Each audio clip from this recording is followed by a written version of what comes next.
Vayetze. So, the answer to the last question of the week, Parshas told us, the question was, when were Yaakov and Esav born? Which time of the year? So the answer is, the Machlekas is in a Gemara, a Brisa brought by the Gemara in Rosh Hashanah, Daf Yudam and Beis, continuing on to Yud Aleph. And it says, Rabbi Vayetze says, all the Avos were born and they died on Tishrei. And Rabbi Yeshua says they all born and died in Nisan. So that would include Yaakov, and of course that would also include Esav since they were twins. Yeah? Mm-hmm.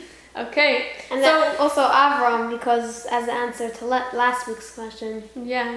Yeah, that's an Avram. That was a mistake. Okay, so in the beginning of this Parsha, we know when the famous story, one of the famous stories in the Torah, when Yaakov was sleeping, he saw the dream of a ladder. So in Perek Chav Ches, Pasuk Yud Ches, it says, when he woke up, he took the stones from under his head and he made it into matzeva, into like a pillar. He made it into matzeva and Vayitzak shemen al roisha. He poured oil on its head. So a very obvious question, a very simple question asked by Medrash. Breishis Rabbah Samach Tes, Siman Tes, this is Siman Ches, and also Perek Rabbi Eliezer also says this Perek Lamed Hey. Where did he get oil? He was just escaping from Esav. After the brachos, he was escaping from Esav. Now, where did he get the oil? He didn't take anything with him. He was in an empty desert, and he didn't take anything with him. How did he just get oil? He had oil to pour on top of the mitzvah? The answer is, the Medrash says, oil came down from Shemayim. One jug of oil poured down from Shemayim. That's how he got it. Convenient, huh? Yeah. So, interestingly, in the Sefer Lamchas Asek, it brings from the Medrash Yaakov Raveni in Parshas Vayishlach, Siman Samach Tes. So in Parshas Vayishlach later on it says, Perek Lamed Beis Pasuk Chaf Hey. It talks about how when Yaakov was crossing together with his wives and children, Nachal Yabak, they're crossing the river. Then Yaakov forgot some jugs. He went back. So Rashi explains he went back to get the jugs, to get some jugs that he forgot. So he went back to get them. So what were these jugs? So the answer is, he woke up and it was in this week's Parsha, when he woke up and he found one stone on his head, he got the jug of oil and he poured it on. That was that jug. When he went back over the river, to get that jug. That was actually this jug in this week's Parsha, the jug of oil that anointed the matzeva. So then the jug, a miracle happened, and after he poured the jug, it refilled by itself. A never-ending jug. He poured it out and just refilled. It's still full. So Yaakov knew that this is for holy purposes. This jug is going to be used for holy things. So that's why Yaakov, when he crossed Nachal Yabak, he went back to get those jugs. Those very holy jugs. He didn't want to leave those. So that same jug of oil was actually also used for the Mishkan when later on, years and years later, when they anointed the Mishkan and also all the Kalim of the Mishkan, and when they anointed the Mizbeach, and Aaron and their children, all the Kaihanim, when they got anointed, it was from the same jug of oil, that never-ending jug. This miracle jug. And also, all kings in Klal Yisrael got anointed before they came to king. This was from this same jug. And also in Melachim Aleph and Perek Yud Zayin, it speaks about, by Eliyahu Hanavi, by the mother of Yoina, the Isha, the Tsarfas, the woman from Tsarfas. It says that she was very poor. She only had a little bit of flour in a small kli and a little bit of oil in a jug. So Eliyahu in a jug. So Eliyahu gave a nevuah to her from Hashem, saying that nace will happen and the jug would never finish. That jug, and also the container of flour, will never end. She keeps on taking from it. It will never end, and also the jug of oil. So that was actually the same jug. And also in Melachim Beis, Perek Daled, it talks about the wife of Avadia, Isha Achas min Shei Bnei HaNeviim, when it says the wife of Avadia HaNavi, she had, and also Shemen also said she had one jug of oil. So that was the same jug throughout Tanakh. It was kept in use. So when Yaakov saw, he saw the Ruach HaKodesh, all these nisan that are going to come out of this. It would be anoint the kings, the Kohanim, the Mizbeach, everything. So then he endangered himself to cross back the river. Ended up being dangerous when he fought with the Sar of Esav. So he endangered himself to go back to get that. That's why he wanted to go back. It was the same jug they anointed Matzeva on this Parsha.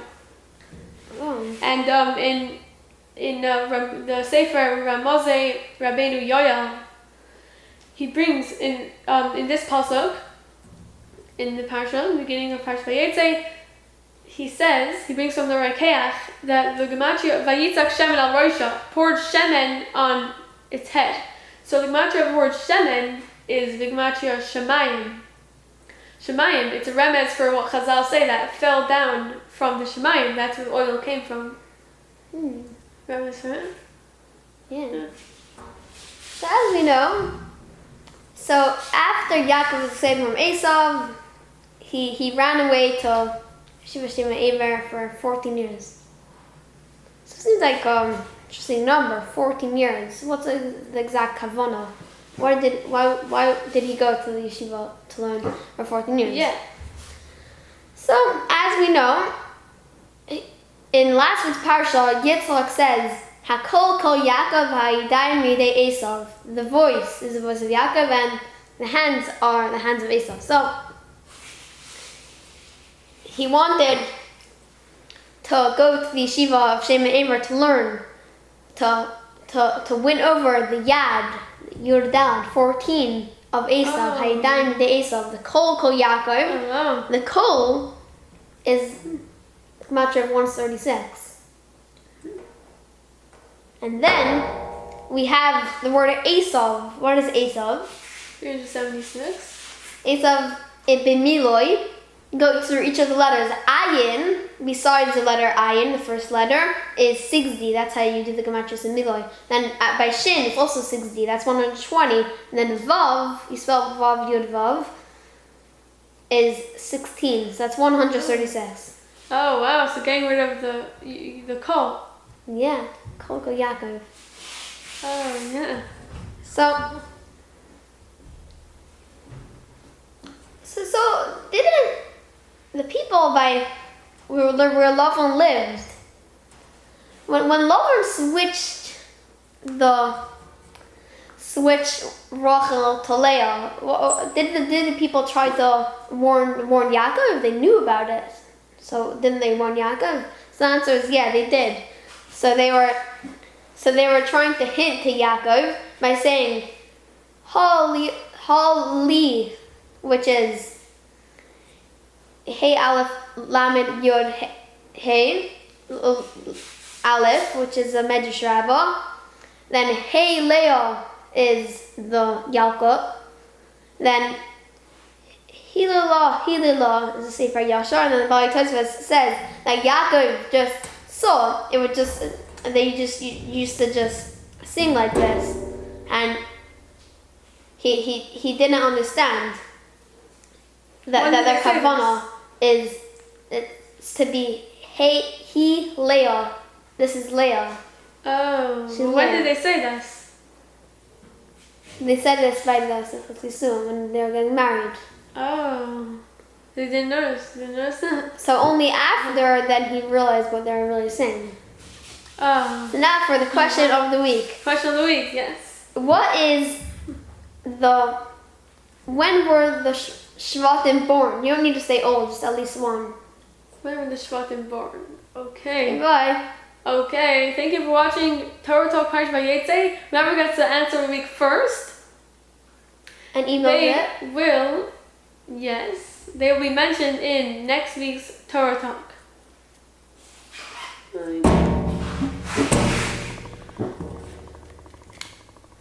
Okay, 9. I mean, Kobe got an answer. What? And Kobe told me, yeah, it's the last week's. Oh, yeah. We should have said it was a mistake.